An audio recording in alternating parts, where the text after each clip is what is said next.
Today I want to talk to you about my experience for the last week or so using this flip phone, this dumb phone in 2021, what it's been like. I actually had a buddy of mine on the phone today call me, and we were discussing this exact subject matter. So I thought maybe I'd share our conversation with you, what we talked about. Maybe it's some things running through your head as well. So if that's you, stick around. I want to talk to you what it's been like for me. So I'll explain just kind of what my life looks like right now so that you can compare apples to apples. I am married, work a full-time job, have all the side hustles you can think of. I've got 2 side hustles that I can think of, so 3 jobs, and then I'm always just learning new things as best I can. I'm trying to level up in my skills, and some I'm good at, some I'm okay at. It's neither here nor there, but I get plenty of email. I have, Asana and Teams and Slack and all those things where I need to be involved in those environments daily. But my pull towards something like this was the fact that when I'm not sitting at my desk, actually in work mode, there's not a whole lot I can do for anyone contacting me that's A, productive, or B, productive and safe. Is that how you would say that? Because if I'm on the go and they want something from me, unless it's a quick question, which they could easily text me, I'm not going to have the time or the resource to dedicate to giving them a good answer.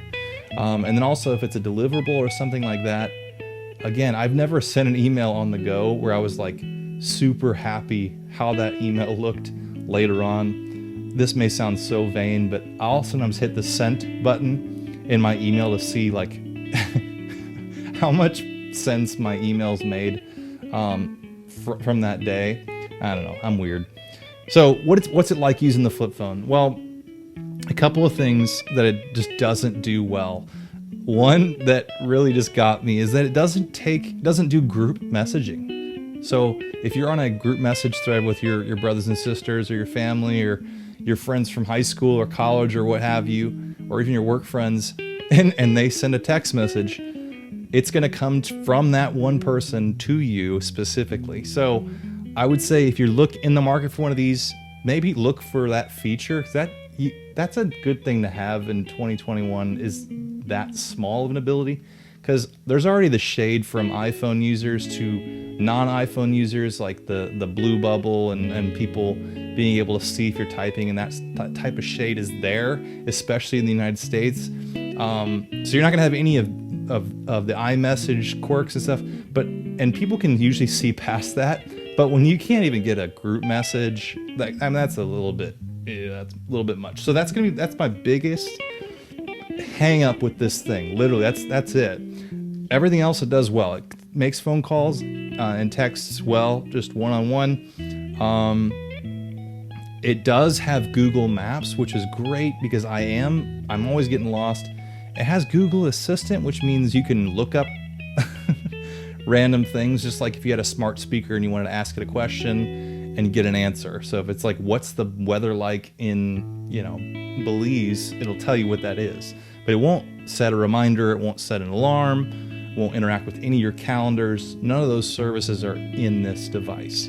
You can pull up your email, you can send email, but I don't know if you've ever sent a text message with T9, but sending an email with T9 is probably the absolute worst idea any person has ever had.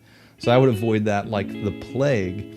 And then one thing I really don't like, which would be a feature for some people, if you're listening to this, you might love this, and it's going to sound really weird, but it has YouTube on it. And it's absolutely atrocious to use, but you can use it, and that's kind of a time waster, and it kind of defeats the purpose of using one of these. You get a device like this to waste time less.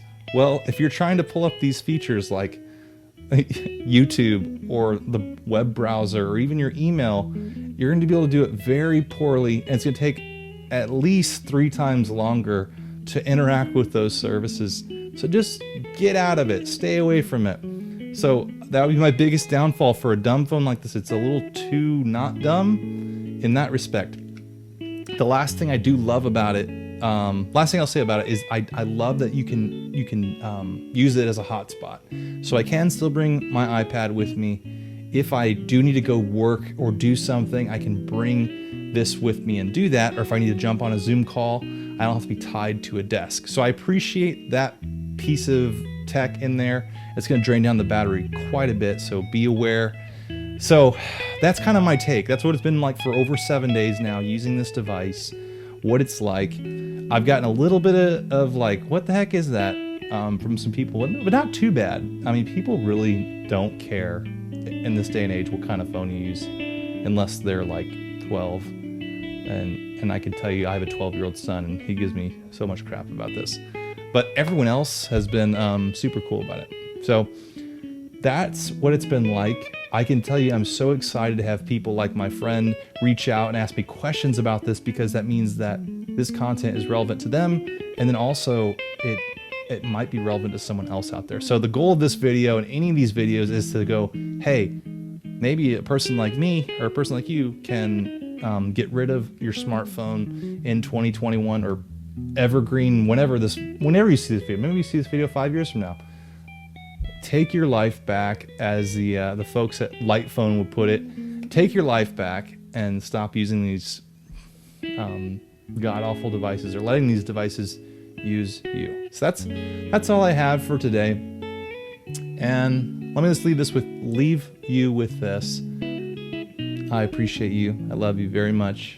Thank you for watching. I'll see you next time.